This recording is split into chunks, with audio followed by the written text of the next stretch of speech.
and a great honor. And thank you, Tansen, for organizing this conference and also for organizing it in this way that I get to introduce Nicola de Cosmo from the Institute of Advanced Studies, someone whose work I've read for many years. I can say that. It's not too bad to say that. It's really good.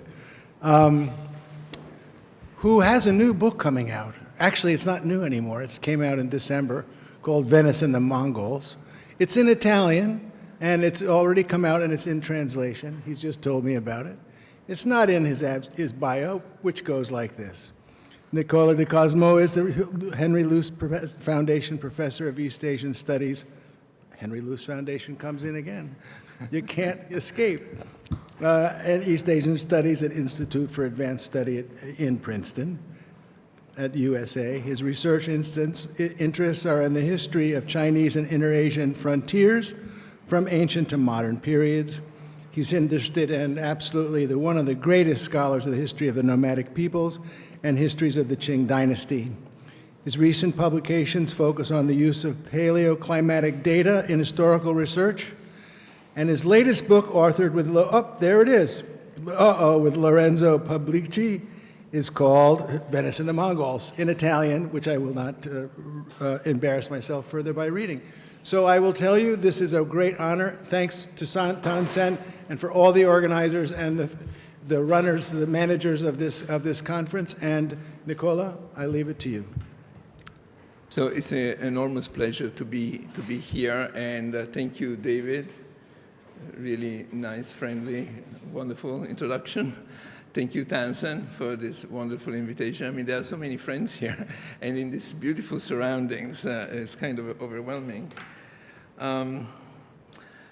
I've enjoyed all the papers so far, I should say, and despite my deep ignorance in each and every one of the topics presented today, but it was really eye-opening in terms of the variety of the connections that one can establish between Asia and the Mediterranean world. My own contribution to this, to the theme of this conference, involves a specific historical event and its unintended consequences. It's an important event, but also one that allows us to illustrate the extent to which globalized contacts could and did produce far-reaching effects, largely unforeseeable and unwanted by the participants, and yet fully consistent with the web of expanded networks upon which a more interconnected world relied. It is also a story that lends itself to questioning how old mindsets were able to cope with the new cultural and political configurations of a more globalized Eurasia. Ultimately, it's a story of misapprehensions leading to tragic events, but also an instructive tale illustrative of challenges and opportunities that shaped the transition into the modern world. It is well known that the expansion of trade networks in the 13th and 14th century enabled Asian and European commercial circuits to integrate in ways that had never materialized before. These more closely integrated networks arguably stimulated innovation, from the creation of commercial and financial instruments to shipbuilding, and from internationally accepted currencies to attempts to standardize weights and measures across different commercial circuits. Without such innovations, merchants, states, and consumers would not have been able to reap the profits of what can be and has been defined as a pre-modern globalization, which took place when the European superpowers of Genoa and Venice managed to establish themselves at the very center of international trade routes in a political context dominated by the Mongol conquest. World historians, like the late Jerry Bentley, have been engaged for the past 30 years or more in explaining how Asia and the Mediterranean worlds were connected at different points in time. In particular, tracing the developments of networks, connections, and interactions. Several historians have developed sophisticated variations of the same concept meant to illustrate the human dimensions of these interconnected histories, down to personal stories, which is one of the hallmarks of Sanjay Subramanian, for instance, connected histories. Subramanian's point of departure for the early modern period is 1405, as he mentioned in one of his articles, the year that Tamerlane, Timur, died. Of course, this date, like all periodization markers, is arbitrary. But it's also significant in the sense that it was meant to de-link modernity from European periodizations and to signal a broader world historical and especially Asian inclusive sense of historical change. I don't argue in favor or against such historical watersheds. They are necessary tools to mark significant turns when certain ways to organize human societies, beliefs, and economies have run their course, and new ways of thought, work, and relating to life in general emerge. But how neat are these separations?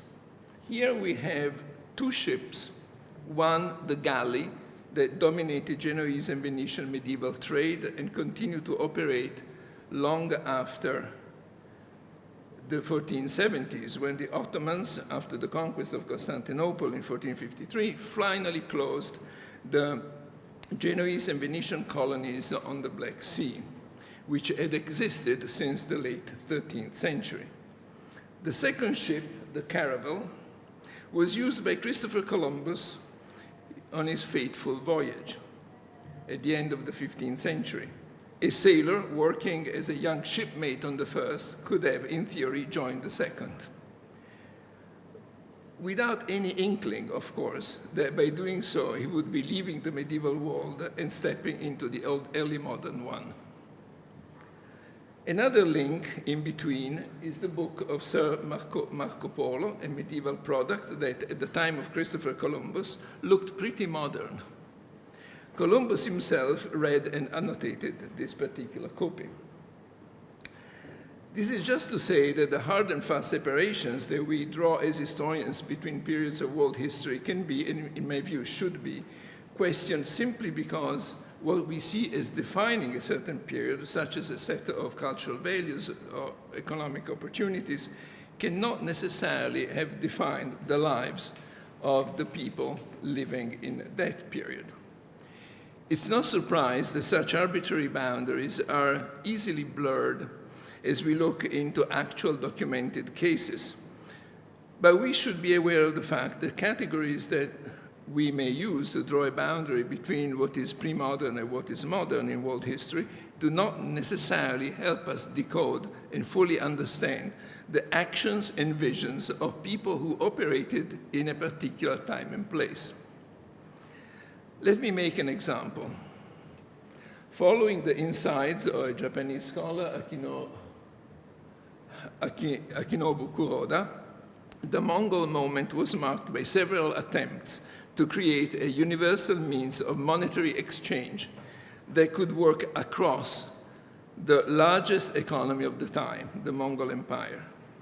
Clearly, people wanting to buy themselves into that economic and commercial system had to adjust and follow the dominant economic power, the Mongols. Just like the US dollar today or the Spanish silver dollar in the 16th centuries, international currencies and paper money in China at the time of Marco Polo appeared to be a failed experiment of creating a global currency. We have here an example of what the Mongols thought of as the equivalent of a global currency, that is the silver bar called sum in Asian sources or sommo in Italian sources, weighing about 200 grams. It's this one. Weighing about 200 grams, these sommi were carried together with other currencies by European merchants and minted locally within the Mongol Empire, or even other markets, into silver aspers or silver coins that had local currency. That was a sort of portable means of exchange devised by the Mongols to allow commercial trade over long distances. That idea and that practice cannot really be considered a medieval one. It is rather one that defines the aspirations of a new world order, as well as its limitations. What we find in the Mongol period of world history from the 13th to the late 14th centuries are discrete moments of attempted or failed modernity, I would say. These included several conscious efforts to overcome the limitations of localized, fragmented, and disconnected political realities within a vision of the world dominated by one imperial conglomerate that called the shots on trade, diplomacy, law, and anything else. The notion of a new world order dominated by a single superpower must have seemed as a real possibility around the year 1300. And based on that vision, Genoa and Venice mobilized massive resources to establish their commercial and diplomatic relations with the Mongols. As a thought experiment, we may think about the world we live in today, which has been defined as a post-Cold War world, whereby one superpower had the chance to reshape global politics and economy by guaranteeing greater security in the name of globalization. But I think we can all agree, didn't quite succeed. We are realizing that there are strong forces, nationalism for one, that work against such notion. How to square national interests and global governance is the great dilemma of our post-Cold War age. I'd like to think that the Mongols' impulse for globalization met with much frustration because of similar petty localisms, nationalisms, and sectarian divisions they found in the Mediterranean and the Middle East. The Mongol moment of globalization was a relatively short one, but in this short time, many experiments were tried out. And these experiments carried with them a modernity charge that would eventually lay the foundations of the modern period, something that actually David hinted at in his opening paper. This long preamble introduces and frames the main topic of my talk, which could be described as an example of unintended consequences in the age of globalization, or as a real-life butterfly effect, where the violent slap of a hand, which I will get to, is the equivalent of the flapping wings of the butterfly, and a pandemic plague is the equivalent of a tsunami. Such unintended consequences teach us that perils stemming from a more globalized world were only faintly perceived, if at all, by the people who had to confront them. To put it another way, the realms of interaction in which globalized contacts were staged, diplomatic, commercial, military, and legal, were all middle grounds between separate cultural worlds that generated both frictions and opportunities. Failure to control what happened in one of these realms could have consequences beyond that particular realm and thereby create a crisis that was much larger, more difficult to contain, and far more dangerous than anyone could have foreseen. In the words of an early 15th century Venetian traveling on the Black Sea, it was like moving through a sequence of labyrinths. What I've called the spillover effect indicates specifically the inability of states and people to control events within networks that involved multiple agents, even when such a control was vital to the interests of everyone involved. If the connected histories of Asia and the Mediterranean worlds cannot but meet in a human dimension built on actual stories and actual events, such encounters can also complicate what we may see as either the waning of the Middle Ages or the dawn of early modernity. I take the case that I'm going to discuss today as an illustration of the displacement of historical periodizations that such case studies often forces us to confront. Secondly, I will also suggest an experimental analytic approach to better understand the choices that Mediterranean powers had to face in their struggle to join a more globalized world and to preserve their advantages against all odds. In the specific, this case refers to the formation and then violation of an unprecedented alliance between Genoa and Venice to confront the Mongols. Our case study begins with a murder, and the crisis, often known as La Rotta di Tana, which we will see later, points to several important events that we are going to discuss here, not just in terms of their events, but also in terms of their broader consequences. This is indeed one of the most important events of the 14th century in the history of the encounters between an Asian power, the superpower, the Mongol Ulus of Jochi, also known as the Golden Horde, and the two Mediterranean maritime powers, Genoa and Venice. The events unleashed the deepest crisis in the relations between Mongol and Mediterranean powers in the 14th century and revealed the fragility of that middle ground that I mentioned before. It revealed also the devastating consequences of the collapse of this middle ground and what was needed in order to rebuild it. So the crisis of 1343 started with a slap, a punch, or the lash of the whip, which exactly is not clear. On the other hand, the basic facts surrounding the incident that occurred in Tana, Venice's colony on the Black Sea, are well known since they were reported, even though with some differences, by scores of contemporary sources.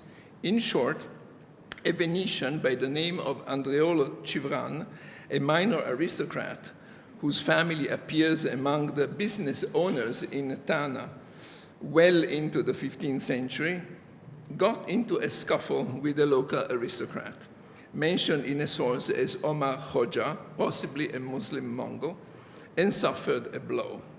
Incensed and determined to exact revenge, the Venetian gathered a few friends on that same day, and in the evening went to the Mongols' home and killed him and his family in cold blood. The Mongol Khan, Janibek, as it was his right, asked that the Venetians surrendered to the Mongol authorities to respond for a crime whose culpability was pretty much uncontested.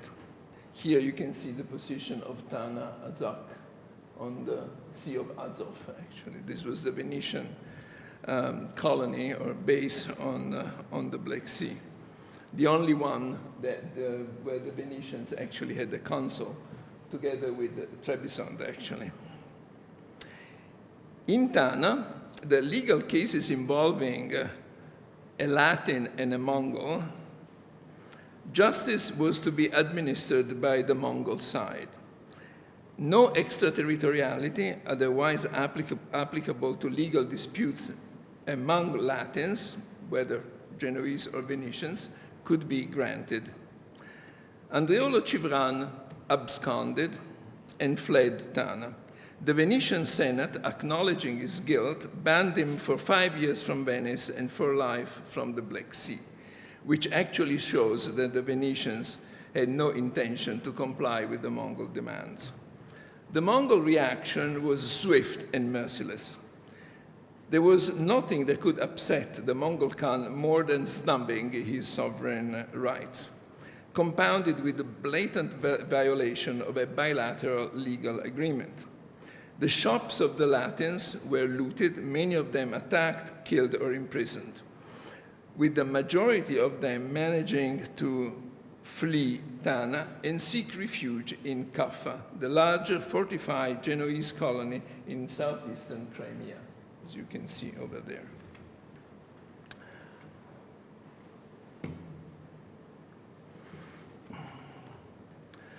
The chronicle of the Florentine merchant Giovanni Villani estimates the losses of the Genoese at 350,000 gold florins, and those of the Venetians at 300,000. These were immense fortunes. As a point of comparison, let's consider that Edward III of England in the same years borrowed 900,000 gold florins from the Baudi family of Florence and 600,000 from the Peruzzi family of Florence to finance his war against France, which ultimately he could not repay. The money lost in Tana was equal to a substantial portion of the King of England's debt. It was not the first time that the Mongol Emperor Janibek had legal problems with the Venetians. In July 1343, just before the incident, the Venetian consul in Tana decided to stamp down on the merchants' evasion of the custom duties due to the Mongol authorities by requiring proof of payment, clearly a response to Mongol displeasure. It is not fully clear how this middle ground worked in these colonies, entrepot, bases on the Black Sea. We have the treaties, which in fact were concessions by the Mongol Khans that stipulated the terms of the interaction. But how these were enforced or enacted, it is very difficult to say. Did the Italian merchants try to bribe Mongol officials? Did they cheat on weights and the value of the merchandise? Did they try to get away with paying taxes? All of this is entirely plausible, but it is only when we see an attempt to enforce a rule that we know for sure that that rule had been breached. In any case, the unpunished murder of the Mongol nobleman had thrown such fragile coexistence into disarray. What followed was going to be the most traumatic period in the history of Venice and Genoa's relations with the Mongol Empire. We notice four phases in this crisis. First, as we said, there was a flight of the Venetian Genoese merchants from Tana to Caffa. Secondly, there was an alliance forged between Genoa and Venice to counter the sudden and devastating reversals of their fortunes on the Black Sea. Third, the reasons for the alliance. Venice broke the alliance, and signed a separate peace treaty with the Mongol emperor. Fourth, the consequences of such a breach led to the third all-out war between Genoa and Venice from 1350 to 1355. The central point, the most important question for me is why, given the positive results that the union between these two Italian cities produced, did the alliance give way to a renewed rivalry and finally a hugely destructive war between Genoa and Venice? Now let's hold this question for the time being. We'll get back to it. After the flight from Tana, the Genoese, masters of the largest and most powerful of the Italian bases on the Black Sea, which was Caffa, agreed to give the Venetians asylum. This was the first step towards an alliance, a union, that was going to be worked out over the next 2 years. Note that the Mongols were enraged at all Latins without making a distinction between Genoese and Venetians. And therefore it was perhaps this Mongol anti-Latin rather than just anti-Venetian position that forced the two republics to cooperate. It must be said that Janibek had reasons to fault Genoa as well, since Caffa had become more and more assertive of its independence from the Golden Horde, a position that the emperor saw as a threat to his own authority. In other words, the assassination, the murder case, became the catalyst of tensions that had been brewing for a long time with both Tana and Caffa. The rapid escalation of the confrontation had changed the political dynamics in the region. Whereas previously the Golden Horde could play the trading competitors off each other and Genoa and Venice competed to obtain better and greater concessions for themselves, now their very existence in the region was being threatened, and it seemed as if, in order to survive, they had no choice but joining forces.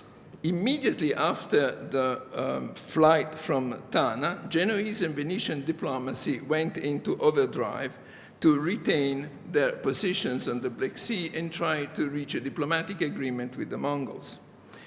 In June 1344, you don't have to read anything here.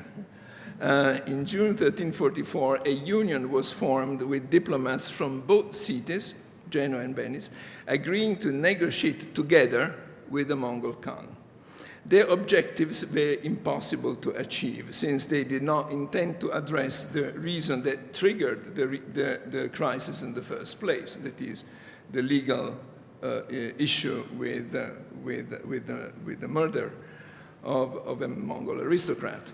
What they leveraged to reopen Tana and maybe achieve a new peace with the Mongols, and also obtain reparations for their losses in Tana, was their commercial power.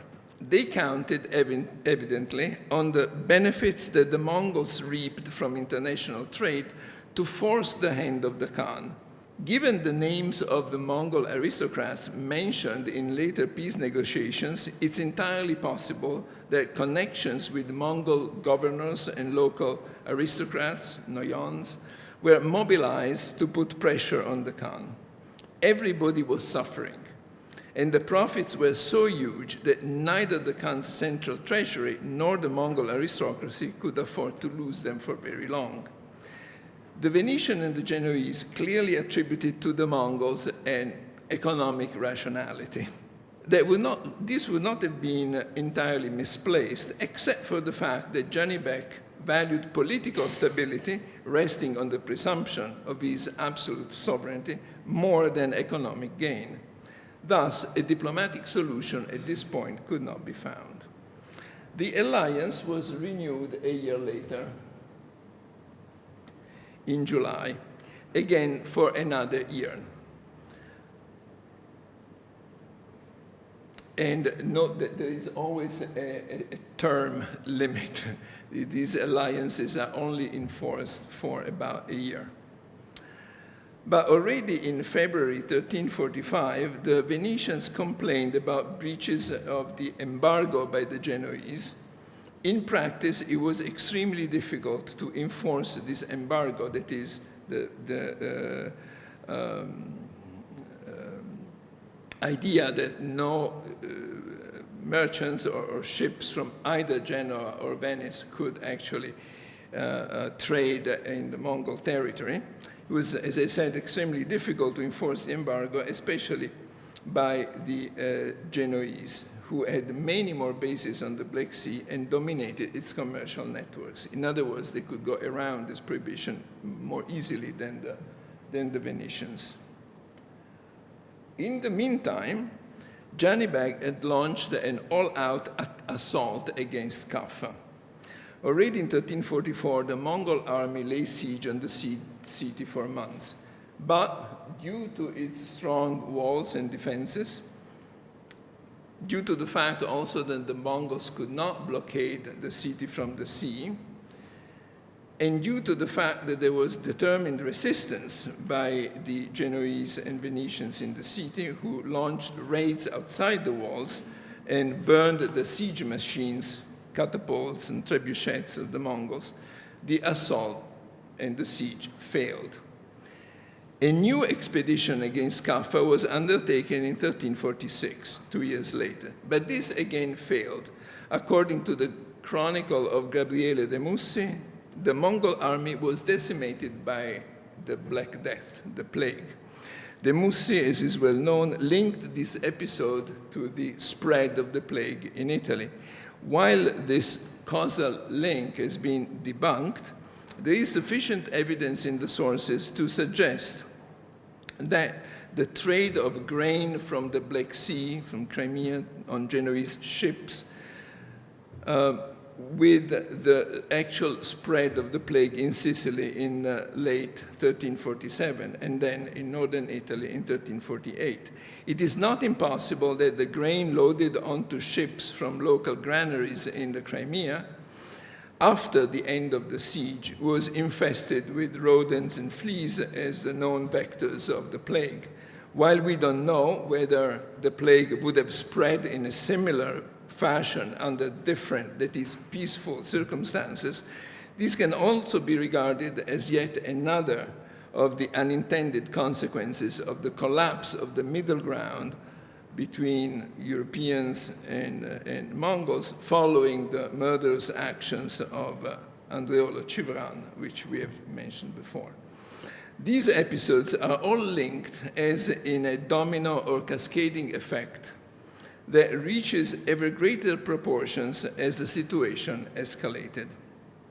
But let's pause to look at what advantages the alliance between Genoa and Venice was doing for each of them, was producing for each of them. Genoa, thanks to its greater strength and power, stood to gain the most from the alliance because it had succeeded in bringing Venice under its wing or protection, but also potentially to lose the most had the Tartars actually managed to conquer Kaffa. For the trade embargo against the Tartar emperor to work, it was essential that both parties participated in it. But at this point, Kaffa had remained the only base for the Venetians, while firmly in Genoese hands. This meant that the Venetians had to rely exclusively on the goodwill of their erstwhile rivals to survive. This placed Genoa in a position potentially very close to obtaining a trade monopoly at the expense of Venice in the Black Sea. If, by a sheer hypothesis, Venice had reached a separate agreement with the Mongols and turned against Genoa, Kaffa could have been attacked from land and sea, thus making its position far more precarious, and therefore the Genoese kept the Venetians under their control. Venice was forced into the alliance, on the other hand, simply in order to survive. Relations with Janibek were bound to be hostile for as long as they did not return the guilty Venetian into the hands of the Mongols. With their establishment in Kaffa, they retained a base in the Black Sea from where they could hope to one day return to Tana. Moreover, by helping the Genoese, they obtained also some commercial advantages, such as the reduction of the commercial fees in Kaffa. By the terms of the alliance, this was in force, as I said, a year at a time. Putting an end date to an agreement was relatively standard practice, although a single year may betray the kind of fleeting and ephemeral nature of the agreement. We could say that the alliance was not meant to establish a common front and to have a purely utilitarian temporary function to help the Italians resist the Mongol assault. If Kaffa had resisted long enough, and the Mongols might have agreed to renew and reopen trade relations. In that case, the Venetians might have had a chance to return to Tana. However, the old strategy of Genoa to prevent Venice from gaining control of Tana as an independent base could also resurface. In December, at the end of 1347, the Venetians sent envoys to the Mongol Khan to sign a separate peace with Janibek, who allowed them to return to Tana. Among Venetians, a minority position against the alliance with Genoa had existed for some time, expressed most forcefully by the aristocrat Marco Dandolo, who proposed that the Venetians should excuse themselves from such a union and take care of their own affairs for their own benefit. According to various historians, the peace treaty between Venice and the Mongols marked a victory for the Mongol strategy, which aimed to exploit rivalries between the two Italian powers to keep them in check so that they would not overreach, as they often tended to do anyway, and threaten Mongol interests. This is a reasonable interpretation, but it's certainly simplistic, since it does not fully explain the intensification of the incidents between the two republics, leading to one of the most violent confrontations between them, the Third Genoese-Venetian War we mentioned before.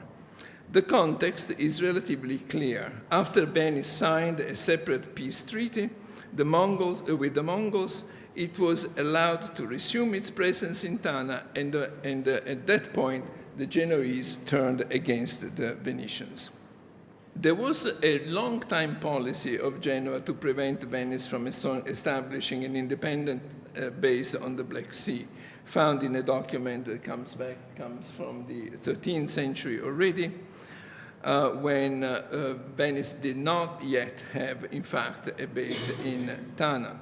As the Venetians pledged to go back to the treaty signed with Uzbek Khan, the previous emperor, in 1332, which finally allowed them to establish their own independent base in Tana, so the Genoese sought to return to the Treaty of Nymphaeum back in 1261, signed with the Byzantine emperor, which gave them effectively a monopoly over trade beyond the straits. In other words, the old ambitions of Venice to establish an independent base outside the control of Genoa, and for Genoa to prevent Venice from doing so, came back in full force. The war went on for 5 years. Venice pursued a shrewd diplomacy of alliances, but even so, after massive human and material losses, neither could claim victory. The only thing that Genoa obtained, as far as the Black Sea was concerned, was the devetum Tane, that is, the interdiction for Venetians to go to Tana for 3 years. But after 1358, Venice was again in full control of Tana and totally open for business. Given that negative outcome, I mean, this long, protracted, extremely destructive war, and given that this outcome was actually fully predictable based on the history between these two republics, why was the alliance broken? Why didn't they continue to form a united front against the Mongols? Let's start by figuring out who would gain the most from this move. In the first place, from a purely legal and this move I mean the separate peace. From a purely legal and formal standpoint, no treaty was actually broken by Venice, since there was no alliance in force when they sent their envoys to Janibek to secure a separate peace, since the date of the previous treaty had expired. However, the spirit of cooperation that had led to the alliance was certainly broken, since until then the Venetians had agreed to maintain a joint policy of embargo against the Golden Horde. The underlying reason why it was in Venice's interest to do so should be clear from what we have said so far. As the junior partner, Venice was extremely vulnerable to a separate agreement between Genoa and the Mongols. What was on the line for Venice was nothing short of an existential threat, one that had dominated its life for several decades. However, it is also clear that the alliance had helped Venice survive the wrath of the Khan. So why go it alone? To answer these questions, we resort to a different type of analysis. The classical theoretical game theory prisoner's dilemma problem is construed as follows. Two partners in crime are apprehended and interrogated in separate cells. If neither of them confesses, each gets 6 months of jail time. If one confesses and the other does not, however, the one who confesses goes free while the other gets 20 years. If they both confess, they get 8 years in jail each. The prisoner's dilemma holds that they will both confess and get 8 years, thus choosing the suboptimal option of non-cooperating, of defecting, rather than risk the higher penalty in case they cooperate and the other partner defects. In terms of a prisoner's dilemma representation, the Genoese-Venetian alliance might look something like this. If Venice and Genoa held their alliance, they would obtain the best conditions from the Mongols because the embargo would force them to negotiate, the Mongols to negotiate. If one of them negotiated separately, they would obtain less favorable conditions because they would lose, of course, the embargo leverage, but nevertheless secure a position on the Black Sea under Mongol rule. If one negotiated and the other didn't, the one who didn't risked being expelled, eliminated, obliterated from the Black Sea trade, thus incurring an existential risk. Once the question is posed in these terms, it becomes obvious why the alliance could not survive. It was essential to both parties to secure separate Mongol support in case the other defected from the alliance and cut them off from the commercial routes and trade with the Mongols. So, this construction, I believe, assists us in understanding exactly why cooperation could not possibly hold in the long run. And as soon as the immediate danger posed by the Mongols relented, it was in the interest of each of the parties to secure Mongol support, going for a suboptimal choice, even though this also entailed a risk of a protracted and expensive war against the other rival. However, we must also consider another question that emerges from this historical case. The prisoner's dilemma is about cooperation and trust. That is, how to ensure that cooperation succeeds even though the lack of it may provide preferable options. We could just conclude that the historical lack of trust between Venice and Genoa was the reason why cooperation could not succeed. And defection, which meant taking a lesser over a greater risk, was therefore the most rational choice.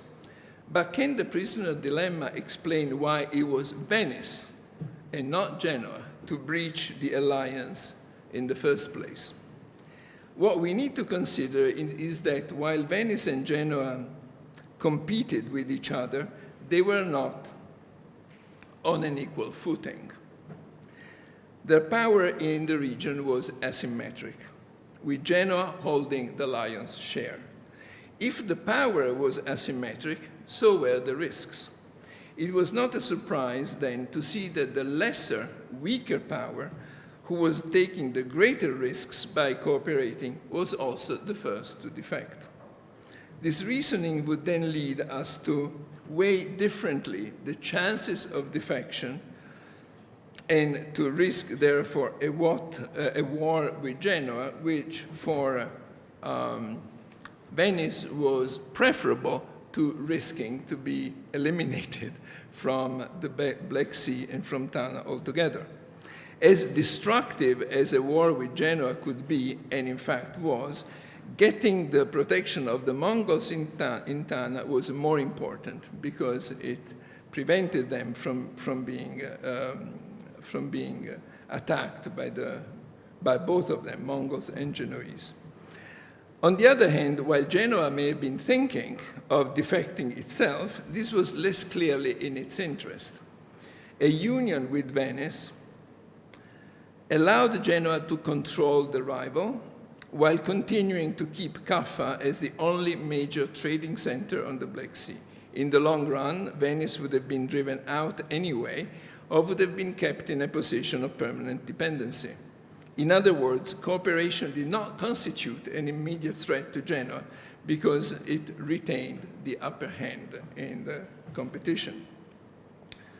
Quite simply, Venice could not afford to lose the trading networks and markets to which it had access from Tana. And in order to do that, they needed to gain the Mongols' support, as they had done until then, in fact. So this leads us to conclude that the question of asymmetric power balance affects cooperation and defection, and that no matter how untrusting the Venetian and the Genoese may have been of each other, the reality of that power imbalance constituted in itself a sufficient reason for Venice to seek a separate agreement with the Mongols. This, rather than just the absence of trust, explains also why Venice was the first to move to breach an alliance or to continue the alliance that had so far successfully diminished the Mongols' ability to punish, restrain, or control the Latins. In conclusion, several reflections stem from the crisis of 1343 and its aftermath. Only in 1332, Venice had received formal permission from the Mongols to establish a Venetian quarter in Etana, an objective doggedly pursued in different ways since at least 1268. The murderous incident showed in the first place the inability of the Venetian state to control fully its overseas colonies and to ensure that its citizens were willing and able to comply with the agreements signed with the Mongol overlords. As we said before, it was a very fragile middle ground that the Venetian authorities had to negotiate. The Mongol Khan and his officials, however, were not in the least inclined to allow blatant violations of their sovereignty and legal rights. This was not the first time that a violation of Mongol jurisdictions had led to the punishment of the Latins. In 1309, the Khan Tokhta had chased the Latins away from his territory for allegedly trafficking in the sale of Mongol children as slaves, which was forbidden by the Mongols. The Mongols' reaction provided for the first time ever a chance for Venice and Genoa to cooperate, leading to a temporary alliance that lasted 2 years. This alliance might have been a game changer in the relations between Venice and Genoa, the commercial giants of the Mediterranean world, and the Mongols, the Asian superpower. However, it didn't. Soon enough, the two republics were at each other's throats again.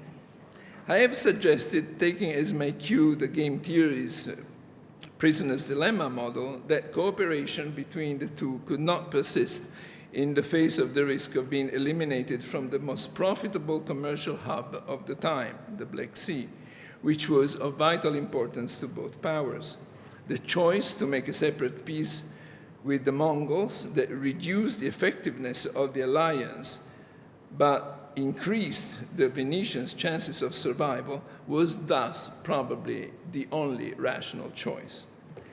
Finally, as a modification of the prisoner's dilemma model, I have suggested that the reason it was Venice and not Genoa to seek a separate peace was because of asymmetric power relations, whereby Venice was the weaker partner and thus had the most to lose.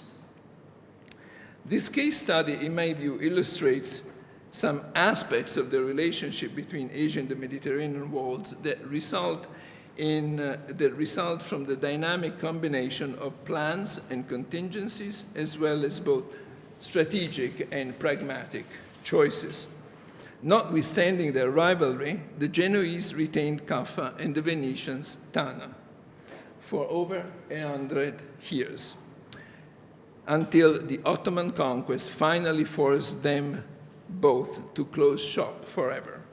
On the eve of what we call the early modern world, the relationship between Asia and the Mediterranean was full of tensions and contradictions, but also visions and opportunities. And I've tried to reveal some of them by a kind of experimental analysis, kind of a thought experiment. But I hope I've succeeded in explaining how complicated the situation was, and I welcome your questions and critiques. Thank you.